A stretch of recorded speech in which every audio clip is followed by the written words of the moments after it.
6:52, time for the morning sprint. Breaking news this morning, one person is dead, several others injured from a shooting in Beloit.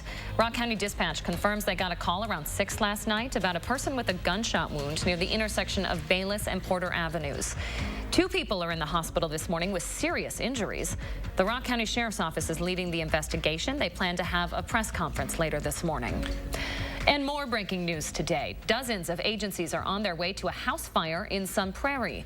The call came in just before 6:30 a.m. for a house along Kelvington Drive, just south of Highway 19.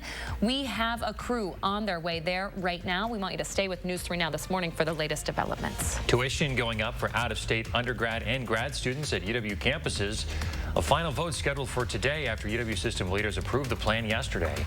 It calls for increases at UW-Madison, Eau Claire, Oshkosh, Platteville, River Falls, Stout, and Whitewater.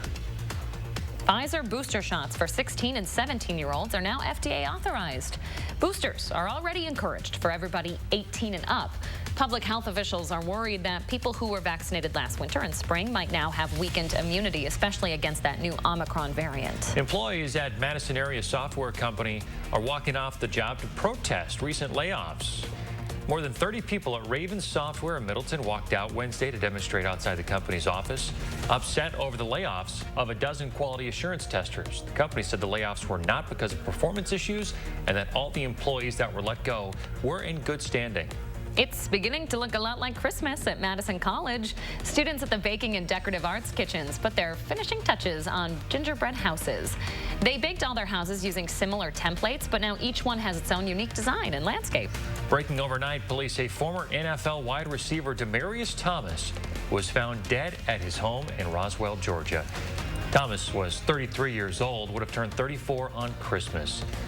Police say, according to preliminary information, his death stemmed from a medical issue. Thomas played 10 seasons in the NFL, is considered one of the best wide receivers in Denver Broncos history. Starbucks workers at a store in Buffalo, New York, voting overnight to unionize. It's the latest development in the closely watched effort to organize Starbucks employees. 2 other area stores also held votes, one voting against, the other's results not released yet. The company has 235,000 employees across 9,000 U.S. stores. In Arkansas, a jury has found reality TV star Josh Duggar guilty on 2 charges of child pornography.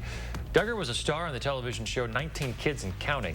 He was convicted of 1 count of receipt of child pornography and 1 count of possession of child pornography. Duggar was immediately taken into custody. Sentencing will take place in about 4 months. A federal appeals court ruling against former President Trump in his effort to block his White House records from being released. Former President Trump brought the lawsuit in October. He is trying to block the National Archives from turning over the documents to the House committee that's investigating the January 6th riots.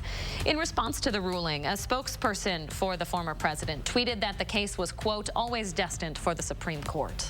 We're talking about your commute impacts as you head out the door this morning. We are all good for most of the day, but by that evening commute, rain and snow begins to develop over parts of southern Wisconsin. Now, we're watching radar right now. All of this is not making it to the ground, but what it's doing is it's moistening up the atmosphere for what will make it to the ground later, 4:30. Lots of rain throughout southern Wisconsin, but there will be areas of a mix in snow to our north. That's going to stick with us all night long before a little bit of a break, and then the wraparound moisture brings in some of that snow throughout your early morning hours on Saturday. 1 to 2 inches of snow for us in Madison, a trace to an inch towards Janesville, 2 to 4 and further 4 to 6 further to the north and west. Keep it with us all morning and all day. We're your certified most accurate weather team. We're going to get you through this storm every step of the way.